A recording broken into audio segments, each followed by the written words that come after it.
มื้อนี้ก็บวชอีกสองลูก2 คน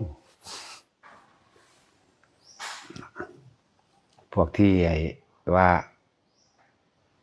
มีพ่อแม่ป่วยหรือญาติป่วยควรสิเฮ็ดจังไดที่ถามมาจังซั่นก็ให้ฟังธรรมะหาธรรมะที่มันเป็นเกี่ยวกับการสิเฮ็ดให้หลุดพ้นไปเลยโลดมาให้เราฟังพวกดูแลคนป่วยว่าสิเฮ็ดจังไดแบบใดว่าให้หาธรรมะที่เพิ่นแสดงธรรมเกี่ยวกับความเกิดความตายนั่นแหละความมาทุกข์ความว่ายากความมาลำบากนั่นแหละแล้วก็คนที่ฟังอยู่นั่นก็น้อมจิตฟังตามทำความรู้สึกอยู่กับลมได้พร้อม บ่รู้ละวันที่ตายบาดใดในหลายๆพระสูตรพวดดอกที่เพิ่นนำมาแสดงพระคุณสูตรพุทธเจ้าแสดงธรรมแล้วก็ไปพอดีถึงวัดพอดีผู้นั้นก็ตายนะพระคุณะนั่นแหละคือว่าอานิสงส์ของการฟังธรรมมันเฮ็ดให้สนใจน้อมเข้ามาสนใจตัวเองประกอบกับธรรมที่เพิ่นแสดงตามความเป็นจริงนั่นแหละเพิ่นผู้ฟังก็ฟังไปก็เริ่มมีความเข้าใจเห็นตามความเป็นจริงได้จริงกับประสบการณ์จริงในชีวิตจริงของเจ้าของเองล่ะแม้ความเกิดก็เป็นทุกข์ความแก่เป็นทุกข์เนี่ยความเจ็บไข้ได้ป่วยไม่สบายเนี่ยเป็นทุกข์สิ่งใดไม่ได้ดังใจสิ่งนั้นก็ย่อมทำให้เป็นทุกข์เป็นสาเหตุแห่งทุกข์ความพัดพรากจากสิ่งที่รักเป็นทุกข์นะสิ่งใดสิ่งหนึ่งเกิดขึ้นเป็นธรรมดาสิ่งนั้นย่อมดับไปเป็นธรรมดาเพราะว่าบุคคลสัตว์สิ่งของทั้งหลายหาความจริงจังยั่งยืนเที่ยงแท้ไม่ได้นี่นะสุดท้ายพวกเราจะต้องตายไปจากมันนี่นะเขาก็น้อมฟังไปตามนั่นแหละ ก็เฮ็ดได้สำนั้นแหละเฮ็ดได้แค่ว่าหามาส่วนเขาสิฟังหรือบ่ฟังศรัทธาหรือบ่ศรัทธานั่นนั่นเป็นเรื่องบุคคลผู้นั้นผู้สิจัดหาให้ก็จัดหาให้นั่นแหละจัดหาให้ฟังส่วนบอกผู้ฟังแต่ว่าให้จับลมหายใจให้ได้มากที่สุดนั่นแหละ อยู่กับลมหายใจกับการฟังธรรมมันทำได้อยู่ดอกนาสำหรับผู้ที่ว่าอยากแนะนำคนป่วยให้เฮ็ดแบบไหนหาธรรมะให้ฟังเปิดธรรมะให้ฟังแล้วก็ตัวคนป่วยเองน่ะก็ต้องฟังแล้วก็ต้องอยู่กับลมหายใจมีอยู่สำนั้นมันบ่แน่เด้บรรลุอรหันต์ไปเลยก็มีเด้บัดตายใจขาดที่เดียวเลยเนี่ยบางคนก็อนาคามีไปเลยเด้จังภคุณะนี่อรหันต์ไปเลยแล้วก็นายโจรคาตนี่ตามตำราว่าเป็นพระอนาคามีผลดีป่วยละนั่นก็ดีภาษาเดบุตรเป็นผู้แสดงธรรมนายโจรคาตป่วยเพิ่นก็แสดงธรรมไปตามความเป็นจริงนั่นแหละตามความจริงเห็นคนตายบ่เคยเห็นอยู่เห็นคนป่วยบ่เคยเห็นอยู่เคยเห็นนั่นนี่บ่เราคิดว่าสักวันหนึ่งเฮาสิตายบ่เนี่ยมันก็ปึ๊บก็มาหาเจ้าของตัวบาดนี่ตะกี้มันคิดออกทางนอกก่อนมันหันปึ๊บก็มาหาเจ้าของบ่มีผู้ใดหนีพ้นความตายหมายถึงมหาโจรนั่นน่ะเราเคยฆ่าคนตายมาหลายเพิ่นเลยถามเคยเห็นคนตายบ่มันเป็นภาพติดตามันเป็นอีหยังที่ชินเราเคยเห็นนั่นแหละเห็นคนป่วยบ่บัดนี้ส่วนมากเราบ่เคยเห็นคนป่วยแต่ว่าตอนนี้เรากำลังป่วยเนี่ยมันเลยเบิบเข้ามาหาเจ้าของเลยแต่คิดอยู่เพราะว่าสักวันหนึ่งเขาก็ต้องตายมันมีผู้ฆ่าก็ตายบ่มีผู้ฆ่ามันก็ตายเองหันฟับเข้ามาโลดล่ะความคิดนั่นล่ะหันเข้ามามาเบิ่งเจ้าของได้บัดนี้เริ่มแล้วพอมีแต่สติกลับมาหาเจ้าของแล้วนี่เพิ่นก็บอกเอาในโจรคาตเฮาสิหายใจเข้าไปพร้อมๆกันเธอจงให้ความสำคัญมั่นหมายกับลมหายใจแล้วหายใจเข้าช้าๆนี่หายใจเข้าช้าๆลึกๆแล้วแวบไปแวบมาอย่างนั้นแหละนั่นแหละแต่ว่าสำหรับคนป่วยเด้อที่ว่านั่นแต่ว่าสำหรับคนที่ว่าท่านป่วยนี่สิทายมันป่วยเฮ็ดหยังคือบ่เฮ็ดไปโลดเนาะสิทายมันป่วยเฮ็ดหยัง สำหรับคนที่ว่าภาวนาพุทโธก็ส่วนมากก็ไปจุติตามสวรรค์สันต่างๆส่วนมากนะพุทโธพุทโธพุทโธตายบ่หูเมื่อก็มีอยู่แต่ว่าไปหูเมื่อโตอีกที่หนึ่งอยู่ตามสวรรค์สันต่างๆจังซี่ก็มีอันนี้เฮาเอาตาม ที่เฮาเห็นนั่นแหละตามที่เฮาเห็นอันนี้อันนั้นตำราก็ว่าบ่ตามตำราก็ได้มันก็ไปจังซั่นอีหลีเพิ่นเข้านิพพานเลยอันในจุลคาสบ่ได้เป็นไปตามตำราที่เขียนมาแต่ว่าเพิ่นก็เขียนพอให้ได้คร่าวๆนั่นแหละสำหรับคนที่บ่ทันได้ป่วยก็ฝึกหัดตัวเองไว้เด้อหาที่พึ่งตัวเองบ่มีผู้ใดเป็นที่พึ่งไผดอกบัดที่ตายมานั่นน่ะพุทธเจ้าเพิ่นก็เว้าไว้แล้วว่าเพิ่นเป็นแต่เพียงผู้บอกทางเท่านั้นของ4อย่างที่บ่อาจสามารถทำให้กันได้กรรมคือการกระทำของไผของมันกระทำไปแล้วย่อมฝังในใจของไผของมันอยู่ในความจำอยู่ในความรู้สึกนั่นแหละโกรธเกลียดเครียดแค้นยังอยู่ในความรู้สึกเจ้าของเองบ่มีผู้ใดสิไปถอดออกให้ได้บ่มีผู้ใดสิหักล้างให้ผู้ใดได้นี่คือกรรมการกระทำผู้นั้นจะต้องเฮ็ดเองเป็นเองนั่นแหละการแก้กรรมจึงบ่มีในพุทธศาสนาบ่มีแต่เป็นไปตามความจริงมาโลดอย่างว่าแต่ละอันลดแห่งธรรมบัดนี้ความสิวิไลหรือลดแห่งธรรมบุคคลผู้นั้นต้องเข้าไปรู้ไปเห็นเอาเองเอาให้กันบ่ได้ความเข้าไปลึกซึ้งความเข้าไปในเข้าถึงจิตถึงใจเข้าถึงความรู้สึกเกิดฟังธรรมแล้วเกิดอาการปลื้มปิติห้องไห้แบบใดลดแห่งธรรมของผู้นั้นสิได้สัมผัสด้วยตัวเองจังซั่นปัญญาก็เอาให้กันบ่ได้ปัญญานั้นจะต้องเกิดขึ้นโดยความเพียรความอดทนของคนผู้นั้นแล้วก็พร้อมกับประสบการณ์และก็การเห็นตามความเป็นจริงแล้วก็เมื่อเห็นตามความเป็นจริงแล้วมันต้องปล่อยเอาเองนี่แหละว่าปัญญาจะให้กันบ่ได้ เรียกว่าต้องเฮ็ดเอาเองอีกอย่างหนึ่งใน4อย่างนี่ก็คือว่าคนที่บ่มีอุปนิสัยวาสนาการกระทำรวมกันมามันบ่ฟังกันตัวนี้ให้ทุกคนว่าบ่จำเป็นต้องไปอธิบายขยายความอย่างมากมายถ้าสิบอกเรื่องว่าการแนะแนวนี่แนะปล่อยสอนปล่อยบอกปล่อยสอนปล่อยมันบ่มีไผเฮ็ดไผได้น่ะ4อย่างที่โดยธรรมชาติแล้วก็บ่มีผู้ใดแก้ให้ผู้ใดได้ผู้นั้นต้องแก้เองจังว่าแต่ละคน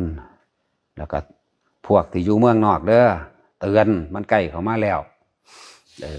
นามัตถุพุทธานังอย่าถิ่มอย่าปล่อยแต่ละมือก่อนที่สิรับก็ทำโดยความตั้งใจคำว่าตั้งใจแล้วก็เต็มใจบริสุทธิ์ใจท้องนึกถึงเพิ่นแล้วบัดนี้ก็กลับมาอยู่ลมหายใจสำหรับคนที่ว่านอนที่นอนว่าโลดมันบ่บาปดอกนอนว่าไปเรื่อยจนหลับก็ได้ถ้าบางคนจับลมหายใจจับจุดมันลมหรือว่าลมหายใจบ่ทันได้ก็ท่องเอาอันนี้แหละให้มันเป็นหนึ่งเดียวกับความคิดเจ้าของเองหรือจึงบอกว่าตั้งใจเต็มใจมันเป็นสมาธิแล้วตั้งใจคำว่าตั้งใจสิระลึกนึกถึงหรือทำความเคารพนอบน้อมพระพุทธเจ้าเด่นก็ว่าไปโลดตั้งใจว่านี่นะมัตถุพุทธานังนะมัตถุโพธิยาตั้งใจว่าเป็นสมาธิแล้วเด่นนะสำนันหนึ่งเด่นมันไม่ได้ยากยังได้สมาธิเอาจนว่ามันหลับไปก็ได้แล้วก็ทอนตื่นนอนสำหรับคนที่จับลมหายใจได้แล้วก็จับลมหายใจก่อนอันนี้สำคัญกว่าอีกสำคัญกว่าจับลมหายใจก่อนเขามาจับจุดลมหายใจก่อนแม้ได้ชั่วขณะหนึ่งแค่เสี้ยววินาที2 วินาทีนี่ก็เอาหน้ามีอาการปิติอุณโลมเกิดว่าขึ้นขนลุกขนพองตามหัวกระซังลุกไปแบบนี้บ่แม่นลุกแล้วจังเฮ็ดเด้นี่แหละตัวหนึ่งตัวสติมันบ่เร็วนะตัวตะตื่นมือง่วงเงี้ยขึ้นมาเฝ้าเพิบเข้ามาลมหายใจโลดสำหรับคนที่จับลมหายใจหรืออุณโลมบ่ทันใดกันตื่นเพิบเข้ามาดึงเข้ามาโลดนะมาถูพุทธานังโลดทำความเคารพนอบน้อมพุทธเจ้าโลดจิตมันสิมีที่พึ่งอย่างน้อยๆก็ดีมันบ่น้อยเด้ล่ะแต่ว่าอย่างน้อยๆก็ดีนะมาถูพุทธานังโลดเป็นยังคือว่าหาที่พึ่งที่เกาะกับที่พึ่งที่เกาะของความคิดเจ้าของเองแหละมันจังบ่ได้เกาะมองไม่อารมณ์จิตแรกเลยนะอารมณ์จิตแรกทำความรู้สึกแรกทำความรู้สึกแรกให้เข้าถึงหรือทำความนอบน้อมฟังคำแปลดีๆได้ขอความเคารพนอบน้อมเนี่ยของข้าพเจ้าจงถึงแด่พระผู้มีพระภาคเจ้าทุกพระองค์เด่นนอบน้อมพระพุทธเจ้าเบิดทุกพระองค์พร้อมขอความเคารพนอบน้อมของข้าพเจ้าจงถึงแด่พระโพธิญาณอันเป็นเครื่องตรัสรู้ของพระพุทธเจ้าทุกพระองค์อีก ขอความเคารพนอบน้อมของข้าพเจ้าจงถึงแด่ความหลุดพ้นเนี่ยวิมุตติญาเห็นปะ หมายถึงพานิพพานนั่นแหละมองมันจิจบขอความเคารพนอบน้อมของข้าพเจ้าจงถึงแด่พระผู้พ้นไปแล้วหมายถึงพระอรหันต์ผู้พ้นไปแล้วนั่นนะนะโมวิมุตตานังเนี่ยแล้วก็มันสิเป็นการต่อเนื่องโดยการแผ่เมตตาไปในโตทำความผูกมิตรไปในโตนังว่าเมตตัญจะสัพพโลกัสสมิงนั่นพุทธสังมังคลังโลเกเมตตัญจะสัพพโลกัสสมิงมานสัมภาวเยอปริมานังเนี่ยมันจะเป็นการแผ่เมตตาหรือทรงผลทานบุญกุศลกรรมดีที่เจ้าของเฮ็ดออกมาพร้อมเพื่อยังผูกมิตรเอาไว้กับหมู่เทพเทวดาทั้งหลายแล้วเฮาตายไปแล้วเกิดวับเข้ามาสักนิดนึงนี่เทวดาเขาสิสะกิดดอกนึกถึงพระศาสดาแม่จังซี่นะนึกถึงสิ่งที่ดีงามแม่นะจังซั่นพุทโธกัมมัฏฐโมกัมมัจจุติสัมพุทโธเป็นตัวต่อท้ายนี่กรรมอันใดนี่หรือกรรมใดๆขอให้อโหสิกรรมซึ่งกันและกันด้วยอำนาจแห่งองค์พระสัมมาสัมพุทธเจ้าเถิดเด่นนะคำเต็มมั่นบัดนมัตถุพุทธนังนมัตถุโพธิยานะโมวิมุตตนังนะโมวิมุตติยานะโมสัพพัญญุตยานะเนี่ยพุทธสังมังคลังโลเกเมตตัญจะสัพพโรกัสสมิงมานะสัมภาวเยอปริมานังพุทโธกัมมัฏฐโมกัมมัจจุติสัมพุทโธเนี่ยคือมันร่วมเป็นสำเร็จแล้วไว้ในหันแหละคนที่เดินทางไปทั้งใดก็แล้วแต่ถ้านึกไปในใจเนี่ยแผ่เมตตาหรือว่าทำความผูกมิตรไปกับภพภูมิต่างๆไปตามถนนหนทางเลยเด้คนขับรถก็ดีสาวาซ้ำนี่นึงก็สิขี้ข้านว่าปานนั้นบ่คนก็เลยเนาะถ้าข้านว่าร้ายก็ตายซะสาซ้ำนี่นึงก็เลยสือว่าเขาเจ้าสิไปค้นพ่อสือว่าเขาเจ้าสิเห็นผลเห็นด้วยตัวเองได้บ่แม่นไปว่าไปฟังไผมาว่าอีกเด้อันนี้ก็เลยแต่ว่าคำสวดคำเบามานี่บ่แม่นว่าแต่งเอาเองเด้เอาน้ำเพิ่นนมัตถุพุทธนังพระพุทธเจ้าแต่งพุทธเจ้าเป็นผู้ว่ามาแม้นพระพุทธเจ้าทั้ง7พระองค์ไม่เคยห่างร้างนี่แหมไม่เคยห่างร้างนี่มันธรรมดาเด้เป็นไรมัตตาวิปัสสีภาสิขีปุระพระเวสสัพพูพระกากุสันโธโกนัมพะกัสสปะแม้เราตถาคตก็ไม่เคยให้ห่างให้ร้างให้ว่างจากการระลึกนึกถึงอันนี้เลยนี่นะแล้วตอนเพิ่นเกิดเป็นนกยุ่งเพิ่นก็ว่าสำนึงแต่ว่าตอนเพิ่นบรรลุแล้วเพิ่นก็ต่อมาอีกสำนึงเด้จังซี่อันนี้จังว่าบ่ได้แต่งเองดอกตัวนี้แต่ว่าอันที่เห็นเองรู้เองนี่ตั้งหากนี่รถแห่งธรรมละอันนี้ว่ามีคุณานุภาพขนาดใดแล้วนี่แหละรถแห่งธรรมเอาให้ไผบ่ได้ความสีวิไลความเข้าไปเห็นเองความเข้าไปลึกซึ้งเองเลยมันบ่มีคำอธิบายได้มันเลยว่าเข้าไปลึกซึ้งนะมันเป็นสั่นแล้วก็พุทธสังมังคลังโลกีนี่ก็บ่แม่นแต่งเองอีกตอนที่เขาเจ้าเวียนทักษิณาวัตรเวียนขวา3รอบต่อพระธาตุพนมกับพระมหากัสสปะพระอนุรุทธะพระอานนท์พระยังอีกล่ะพระอุบาลีพระกัจจยนะและตั้ง500องค์คนละที่เขาจะเวียนพุทธสังมังคลังโลเกเมตตัญจะสัพพโลนี่เฮาตัวนี้มาต่อเขาส่วนพุทโธกัมมัฏฐโมนั่นน่ะก็มันก็มีมาในธรรมบทนั่นแหละอดีตนิทานจังซั่นเอามาต่อกันไว้เฮาแต่งเองบ่เป็นดอกบ่มีปัญญาดอกเรื่องแต่งเองน่ะบ่เป็นแต่ว่าเรื่องเขาไปเห็นเอาเองนี่เห็นเอาเองรู้เอาเองนี่แหละว่าความสิวไล่หรือลดแห่งธรรมเอาให้กันบ่ได้ผู้นั้นต้องฝึกหัดปฏิบัติไปเอาเองนั่นแหละจังว่าเฮาบ่ได้เว้าน้ำไผดอกอันเรื่องไปเห็นเอาเองแต่ว่าคำอันทำความเคารพนอบน้อมเว้าน้ำเพิ่นตัวนี้แต่งบ่เป็นนั่นแหละ ให้รักษาชีวิตของเจ้าของไว้เพื่อมีได้โอกาสได้มาสร้างความดีเข้าใจว่าล่ะที่ว่าพวกอยู่เมืองนอกพวกที่ว่าอยู่ทั้งหยังละเขายังทั้งทบีบเขาสงครามกันอยู่เดี๋ยวนี้แหละอย่าลืมเด้ญี่ปุ่นก็เป็นแล้วเด้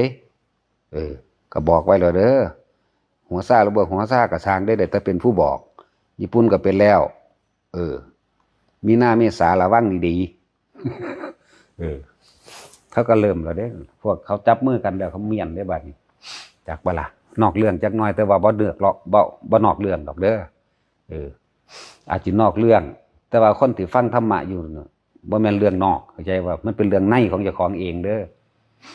ให้รักษาตัวเองไม่ผู้ใดไปรักษาเจ้าของดอกหลวงพ่อก็เบาซื่อๆได้บ่ไปรักษาไผเป็นเด้แต่ถ้าไผสิเป็นสิตายเด้แต่เจ้าของก็สิตายคือกันจักว่าล่ะ และทำที่พึ่งตัวเองตนนั่นแหละเป็นที่พึ่งของเจ้าของเองผู้อื่นพึ่งบ่ได้ดอกบาดสุดท้ายมานั่นน่ะ จึงสั้นจังว่าทุกคนขยันมันเฮ็ดแน่ทำให้บ่อยทำให้มากนี่บ่แม่นไปนั่งเฮ็ดแล้วทิ่มการทิ่มงานเด้หรือว่าผู้เทียนระลึกนึกถึงบทพุทธมหาจักรพรรดินี่นะนมัตถุพุทธนังนมัตถุโพธิญาณนี่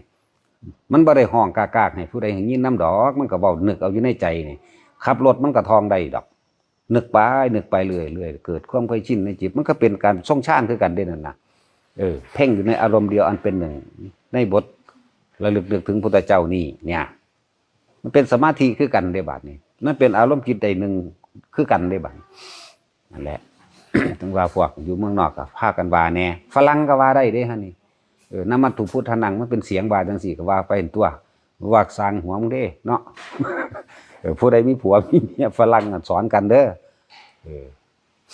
มันไม่ได้เกี่ยวกันได้คำว่าธรรมะกับศาสนานี่มันเป็นความจริง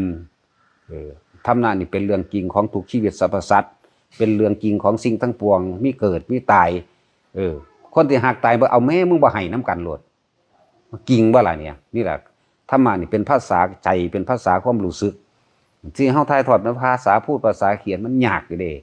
มันเป็นความเข้าไปรู้เข้าไปในหันในความจริงในความรู้สึกถึงพริกถึงขิงจริงๆพุ่นเด้งานธรรมดาเด้บ่ได้เกี่ยวกับว่าศาสนานั้นศาสนานี้เด้ศาสนาใดมันก็ตายคือกันกินข้าวคือกันมันก็ร้อนกันหนาวก็ให้น้ำกันคือกันอยู่แมั้ยมันก็นอนน้ำกันมีลูกน้ำกันคือเก่าอยู่แมั้ยนี่แมั้ยความจริงมันแมั้ยมันบ่ได้เกี่ยวว่าศาสนาพุทธศาสนาคริสต์อิสลามเด้นั่นธรรมะเป็นเรื่องจริงเป็นความจริงของทุกชีวิตสรรพสัตว์ทุกเหมือนกันร้อนหนาวเหมือนกันหวาดกลัวย่านตายเหมือนกันกล้าเหมือนกันนี่แมั้ยแล้วก็สามารถทำความสงบได้เหมือนกันเนี่ยมันบ่ได้แบ่งมันบ่ได้แยกเด้ทุกสิ่งเนื่องกันอยู่ทั้งเบิดนั่นแหละเป็นหนึ่งเดียวกันจักรวาลนี่ก็เป็นหนึ่งเดียวกันคนก็หนึ่งเดียวกันเบิดนั่นแหละถ้าผู้ใดยังแบ่งยังแยกน่ะก็ผู้นั้นก็ยังทุกข์นั่นแหละจังว่าเตือนให้พากันทำให้บ่อยทำให้มากแน่นึกเอาในใจนั่นแหละพวกที่จับจุดนั้นร่มได้แล้วก็จับไปเฮ็ดไปทั้งสองอย่างนั่นแหละมันนั่งจับเบิดมือบ่ได้ก็เอาอันนี้เข้ามาสลับแทนเอานมัตถุเข้ามาสลับแทนเอาอย่างไรทุกๆคนนั่นเฮ็ดที่พึ่งตัวเองเด้อ จะเอิ้นตะหลวงพ่อไปหลายมันบ่ไปใส่จักเทื่อเด้มันแต่อยู่ในห้องนี่แหละ บ่ได้ก็เอิ้นตะหลวงพ่อปานว่าเพิ่นไปปลูกต้นไม้เสยอยู่ก็มีด่าคนนำหมู่นี่แหละจักว่าล่ะบอกว่าให้เอิ้นหั่งเอิ้นเด้บัดถ้าขายของก็เอาไปเอิ้นไปขายของพร้อมนะอีท่องอีหานั่นก็เลยถ้ากูไปขายของมึงขายเอาเองกูเป็นบ่วะมึงมีปากมีโดมันว่า ถ้าอาจารย์มันขายเบิดเร็วว่าซั่นเอาอีหามึงหั่นดอกว่ามันเร็วมันเบิดเร็วเพราะว่ามึงมีสมาธิเพราะว่าจิตมึงตั้งมั่นมันเป็นฌานมึงสงบจักบ่มึงนึกถึงกูมึงสงบมึงสงบเพราะว่ามึงก็นึกถึงภาพกูพร้อมว่าจิตมึงมีสิร่วมแล้วหลายๆอย่างก็เข้ามาสะกิดเองแล้วซั่นดอกเอาพอ